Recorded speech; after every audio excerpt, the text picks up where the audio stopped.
kung na-track na ba si Pastor Kibuloy. Ito pong warrants of arrest. Ayan. Dahil alam naman po natin, may warrant of arrest na si Pastor Kibuloy, NBI, PNP, lahat pwede nang kumuha sa kanya o humuli sa kanya, mga kababayan. Dahil nga po sa hirap, no, nahanapin itong fugitive son of God, mga kababayan, meron pong ginawa. Meron pong binubuo ang PNP para mas lalong matrack agad-agad itong si fugitive son of God, Pastor Kibuloy. Na inisyo po ng RTC. Ito po ay naka-address po sa any peace officer na po pwede po once matsyempuhan po siya at makita po siya, and even po ang civilian po ay po pwede pong i-implement po ito. Hindi pa rin natutunto ng Davao Police si Kingdom of Jesus Christ founder Apollo Kibuloy. Ito'y kahit lungkot na ng buhay niya, mga kababayan. Pero man, dami mong ari-arian. Halos lahat nasa iyo na. Pogi ka, pinag-aagawan ka ng babae, ganito, ganyan, bla bla bla. Tapos wanted ka, nagtatago ka na. No? Hindi mo na may enjoy yung buhay mo. Kagaya na lang po nung nasa Amerika din. Nung nasa Los Angeles, ewan natin kung nasa na ngayon, si Maharlika. Kanina po, habang pinapanood ko yung live niya, sinabihan pala ni Atty. Gado ng patay gutom.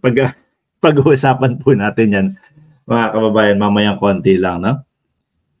Ang hirap niya, no? Ang dami mong ari-arian, pero hindi niya na masyadong may enjoy yan, mga boss. May stress na din po yan sa kaso niya. May stress na din po yan sa kakatago. Kung sila Saddam Hussein nga po dati talagang todo tago Dadating sa punto na talagang makukuha at mahuhuli din po yan. Huwag naman sanang umabot sa punto, mga kababayan, na mangyari kagaya ng kay Sulweta. Mangyari kagaya kay Sulweta nategi na lang, hindi pa nahuli. Nategi na, saka lang kumbaga nakita kung nasaan. Tuloy. Pinuntahan nila ang tatlong property nito sa Davao. Gayunman, naniniwala ang pambansang pulisya na hindi pa ito nakalalabas ng bansa. Ayon kay PNP Public Information Office Chief Police Colonel Jean Fajardo, mayroon silang tracker team na naghahanap kay Kibuloy. Ang lead team po na naghahanap po sa possible location po ni Pastor Kibuloy ay yung pong Davao region, Davao Police po natin. Kasama po nila yung CADG na nag-create din po ng tracker teams para po pangunahan po yung pagsaserve po ng warrant of arrest. At kasama din po natin dyan yung National Bureau of Investigation. Sinabi pa ni Colonel Fajardo na obligadong humarap sa otoridad si Kibuloy para sa kanyang kaso at hindi pwedeng abogado lamang nito. Paano kaya yun, mga kababayan? Paano kaya nila itatrack yun? Through cellphone? Kasi sabi dun sa una, hindi daw masyadong gumagamit ng cellphone itong si Pastor Kibuloy, no? Pangalawa, kahit mga ibang gadget daw hindi din gumagamit. Ano kayang magiging way nila para i-track nitong si Pastor Kibuloy? Pero 100% ako hindi sasabihin dito sa interview na to kung paano nila itatrack, no? O kung anong way yung gagamitin nilang pantrack. Kasi malalaman nila.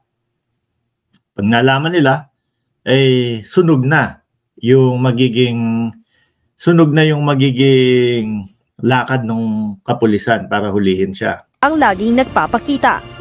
Ang warrant of arrest po ay inisyo laban po kay Pastor at yung kasama po niyang akusado. Dapat po siya po ang sumuko mismo para mapasailalim po siya sa jurisdiction ng korte. Kasi bailable naman po itong kaso niya. Kailangan po niyang personal na magpakita po sa mga kinaukulan para ma-process po yung kanyang bail. Yun pala. Bailable. Tingnan nyo itong bail nitong kaso na to, sinabi na po natin to sa mga naunang vlog, mga kababayan. Bailable po, worth 280,000, mga bossing, yung ibe-bail niya. Kaya lang, kailangan magpakita siya mismo, no? Siya mismo yung pupunta doon para maproseso yung bail niya. Kaya po ito hindi susuko na kaya ko nasasabing hindi ito susuko, mga kababayan, sa kadahilanan po na kumbaga pag nakuha na talaga nila yan, mga bossing no, pag nasa PNP na, hindi pwedeng hindi i-report sa Senate, hindi pwedeng i-report sa Congress, mga bossing. So duktong-duktong na po yan. Pag nakulong na medyo matagal, eto pong kaso niya na sexual harassment sa Davao, halos ilang araw lang po ang pagitan, mga kababayan, nung pagsampa din ng kaso doon sa Pasig. Pag yung sa Pasig ang lumabas, mga bossing, from dito sa pag-bail niya, no? Hanggang doon sa time na nasa Senado siya, malamang magduktong-duktong na yan. At ang ending, city jail po, mga kababayan. Kasi yung sa Pasig, no bail. Magtutuloy-tuloy na siya sa city jail. Yun ang nakikita kong dahilan kung bakit nagtatago na ngayon si Pastor Kibs, mga boss. Tuloy natin. Sakaling hindi sumuko si Kibuloy, magsasagawa na ang PNP ng police operations. Ayan. Police operation will still be classified as implementation of service of warrants pa rin po. Manhunt operation po yan. So hindi na lamang po siguro magiging limited yan sa Davao Region po yung ating paghahanap. Inamin din ng PNP na pahirapan ang paghahanap kay Kibuloy, kaya't nagbabala sila sa mga posibleng nagkakanlong dito. Maaari po kayong maharap. Ayan. Wait lang.